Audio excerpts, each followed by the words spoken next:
Dan O, Indigo, hey, welcome everybody, those people joining. Good morning, Saturday morning. I've actually got a busy day coming as well. This is going to be an interesting little talk here. I'm also going to be doing a video in a little while for my Copper channel, and then at 3 p.m. Eastern, I'll be on the Paranormal Portal podcast with Brent Thomas he's also on Truth Frequency Radio with me. So I will be talking about the haunted Hudson Valley and the different legends of the Hudson Valley and the different experiences that I've had being a sensitive here in the Hudson Valley for the last 40 plus years. It's going to be a very interesting show. And then tonight I'll be on Truth Frequency Radio, of course, from 7 to 9 Eastern. And then I'm supposed to be on Leap Project. We were going to do Leap Project late last night at 10 o'clock my time, but it was too late for me. I had been up for a long time, and it wasn't going to be a good show. I was like exhausted. So me and Rex are probably going to do that later on tonight or tomorrow or sometime soon. But I'll be on Leak Project very soon. But today at 3 p.m. I'll be on Paranormal Portal. Like I said, his podcast, which will be on iTunes and all those different places. And then I'll be on Truth Frequency Radio, of course, tonight. And then today we'll be posting videos on Copper right here on YouTube. What's up, Robert? What's up, Dan? Yeah, but for those that don't know, right now we are in the Hudson Valley, the lower Hudson Valley, right on the shores of the Hudson River. The Hudson River is across the street, over that hill. And before we even called it the Hudson River, right? This place has been ancient for many, many thousands of years, ever since the last ice age, 10,000 years ago. It's been inhabited. Some people even believe, and myself tend to favor this, that the ancient lost city of the Norse, the Nuremberg, lies somewhere in the Palisades Mountains or on top of the Palisades Mountains. So that's another interesting, and there's evidence of it right here in the lower Hudson Valley where I live. Right, we have the High Tor Mountains. High Tor is another name for High Thor. Right, so why would this area that's of when settlers got here from the Dutch and from Europe and like the Dutch, the Italians, all these different settlers ended up coming into this area from Europe and different places like that. Why would they be naming it High Thor, High Tor, right? This is a very Norse name as well, right? But these are sacred mountains to the Native Americans as well that ended up coming here.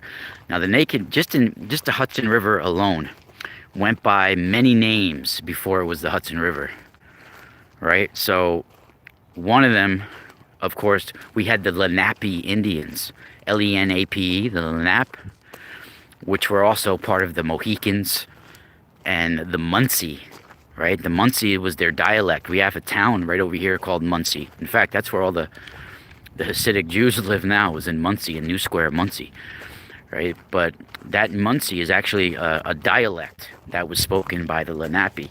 Now, the Lenape used to call the Hudson River Shuttamuck, right? That's a very interesting name, Shuttamuck, right? So the Hudson River, before it was called the Hudson River by us, right, it was called Shuttamuck or Shuttamuck, which basically means the stately Cygnus or swan.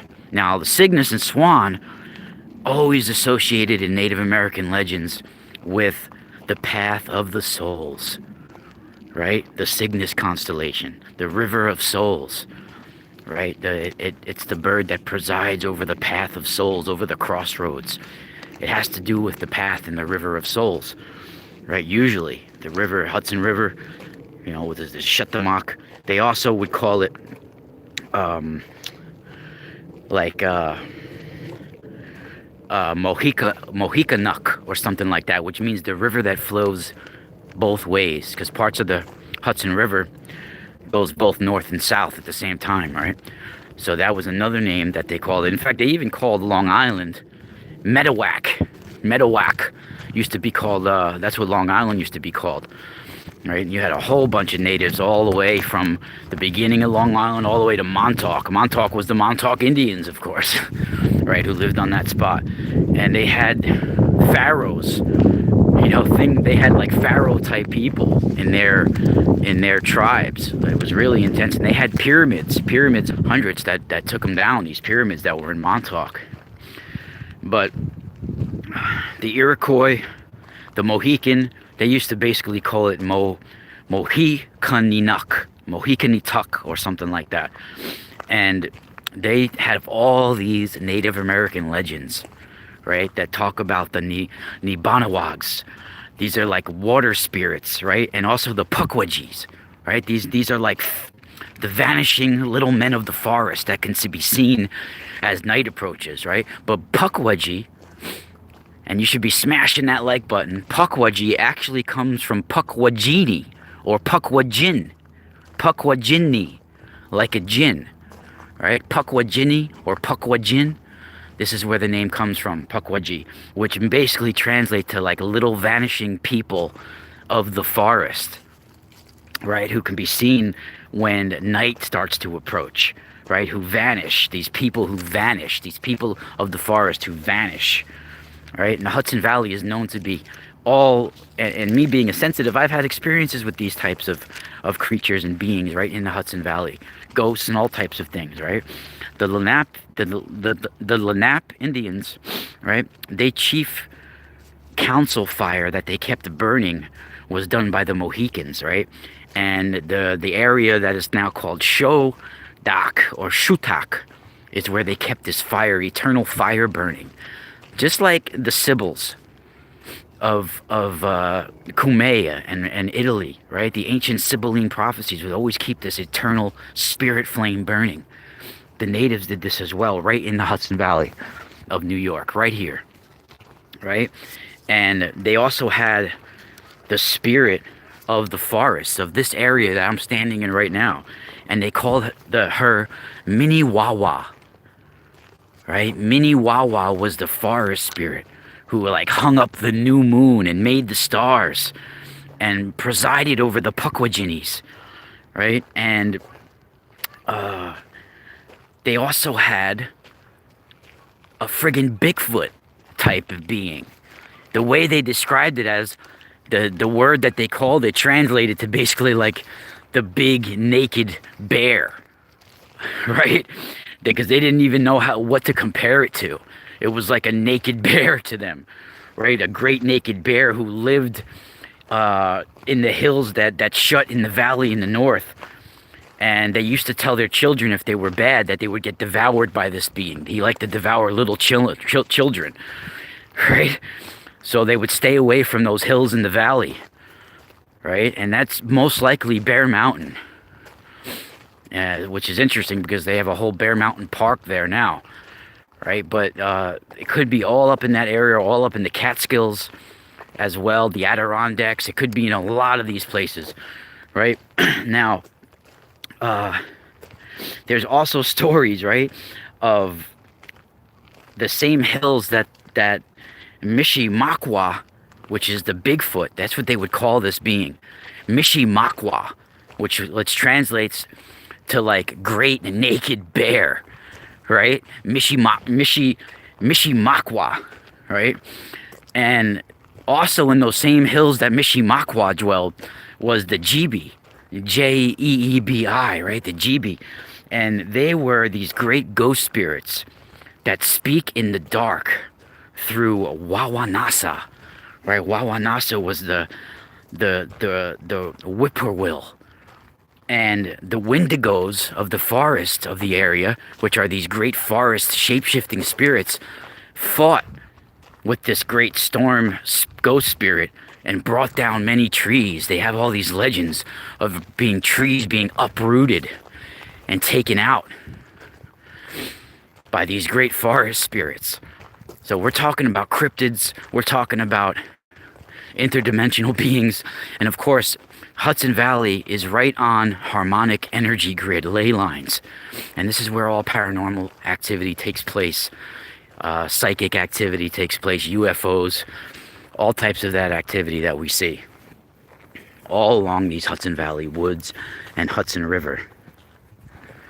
So we're going to be talking about that on the Paranormal Portal and some of my experiences as well. Of course, we have so much more that's all around this area, like Letchworth Village, which is like a haunted insane asylum. I grew up when it was still running and still active. I knew people that worked there that knew our family and stuff like that, you know. So that place is really intense. I've had some of my experiences of my own in and around that place, which is like a whole road of stone buildings where they had lobotomies and all sorts of things taking place. You know, they were just experimenting on the mentally challenged and handicapped. They also had another facility in New York City called Willowbrook that was related to it. In fact, they even called the street that it was on over here Willow Grove Road. That was where now they have a golf course there, and the buildings are being used, partly abandoned, partly by the state and the town. Social services use part of it and stuff now, but that place is really incredibly haunted. And of course the Hudson River with all of the water spirits that we have over here and everything associated with it. It's really incredible. Who's in the chat room out here? Greetings, Neo, the one. Yeah, naked ass bear, right? That's what they called it, great naked bear, right? That's really amazing. So that's another name that many people have never heard. It's specifically for the Hudson Valley, that they would call Mishimakwa, right? That was Mishimakwa was like the Bigfoot type being, right? Really like a bear, but a naked bear, but like an animal but man type thing that could come devour children. And that was very intelligent, but didn't speak. Right? So what are they describing there? That's an incredible way of describing what we know now is like a Sasquatch or Bigfoot, right? Or some sort of thing like that. And the Pukwudjini. Of course, it comes right from the word jinn. Right? And these are the little vanishing men. Really incredible information. And for the natives that had no knowledge of Muslim folklore, you know, somehow it merges, you know. And you know what? Most likely the Norse, even the Phoenicians were all in North and South America before anybody ever realizes, you know. Most ancient civilizations were broken down and building materials were used out of it, right? What we just have left over now is what we're seeing. And we still, in the Hudson Valley, still here now in 2022, we have megalithic dolmens, stone chambers, right? We have red granite megalithic dolmens. We have stone chambers, stone walls, as you can see all over, you know, around here. There's these stone walls that just run right through the forest everywhere. These perfectly done stone walls with no cement or anything used in between to keep them there. They're just perfect, right? We have these stone chambers, and most of them are built on magnetic anomalies, right? And all over, standing stones, stone circles, cairns, you know, menhirs, all of these sorts of things. They're all out throughout the whole Northeast and the Hudson Valley area. It's really incredible, and that's only what we have left. Imagine what's been taken down and what's been built on top of, right? The Palisades Mountains is a very old legend that goes along with it that says that the lost city of Nuremberg could be there, which is an ancient Norse city that could have a fortified fortress type mountain city, which we have all over the world, Peru, everywhere, right? And most likely the Palisades Mountains was once an ancient fortified lost city, now lost. And it's of the Norse. And like I said, we have proof of it right here in the lower Hudson Valley. We call it High Tor over here, which is High Tor and Low Tor. That's another name for Thor. Tor or Thor, it's the same word. right? So why would this area, when we came here, we found only natives here, right? Why would it be called High Tor, the High Thor Mountain? It's clues of the ancient Norse that were once here. There's books from the 1800s and 1900s that mention this possibility, but somehow that information's been lost. But you can find a couple of little videos out there where people talk about it, but it's pretty much kept in the dark. But you can look at, if you look at the Palisades Mountains, you'll see it looks like a fortified mountain, like it's like perfectly built, symmetrical, just the way it looks. You can almost imagine a city on top of it.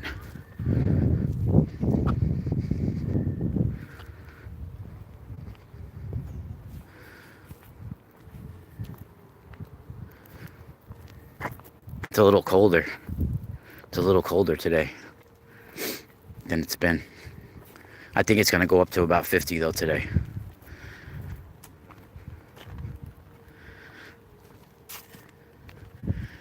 You know, just saying those words that I was just saying, walking in the forest, might have even just, got the attention of some of those ancient spirits. Just saying those words, like Miniwawa, right? The forest spirit.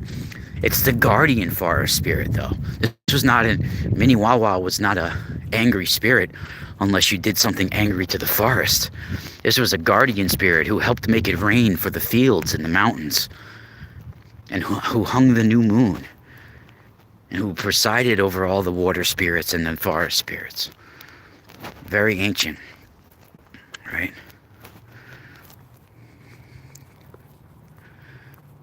Guys should hit that like button. Also, I just started 2 brand new channels, because most people that watch Exploring the Ka, this channel here on YouTube, right, we have like over 6,000 subscribers now, which I'm guessing is way more, and we've been suppressed because my analytics say so.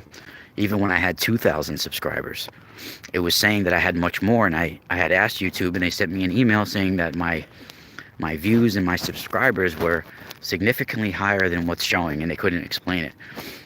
But I didn't want to delete my channel and start over at the time, and I had already a couple of thousand subscribers. And if you look at like the about on my channel, I literally signed up for YouTube on December 20th, 2012.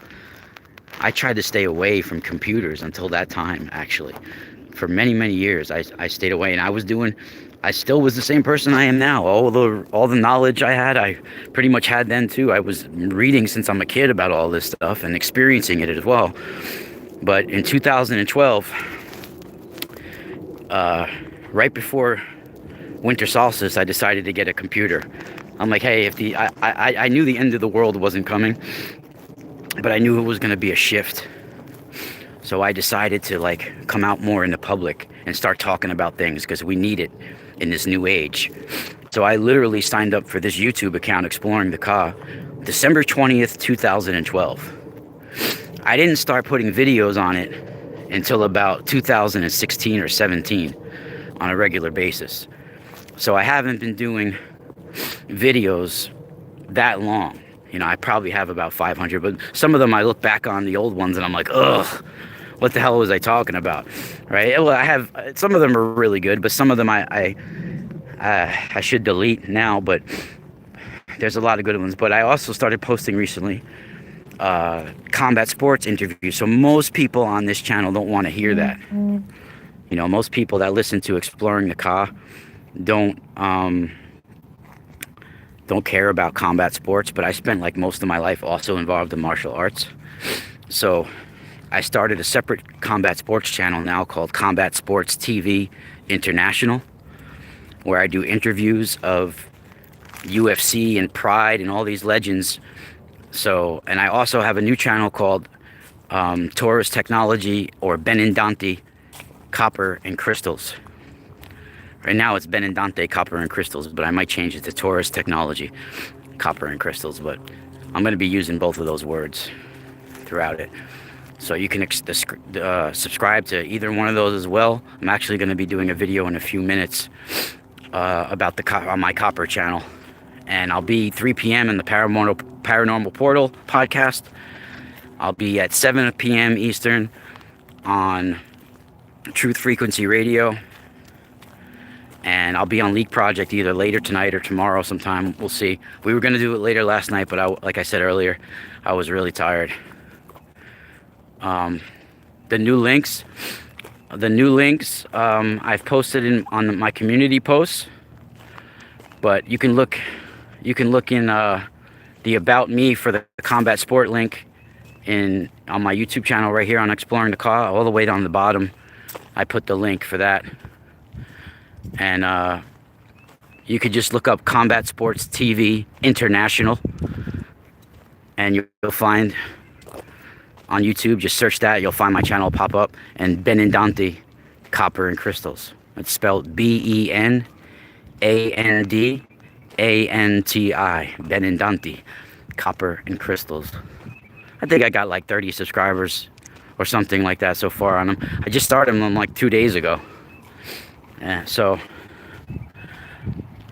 but thank you. You're looking forward to the Leak Project, and yeah, I've been going on Leak Project for like since like 2017, something like that. 2016 maybe that long, something like that. So I go on there a lot. I've known Rex a long time now. I don't always like all the guests that he puts on, but sometimes I check it out. I like some of the guests and stuff. I don't listen to a lot of this stuff because I like to come from my own perspective with my own information.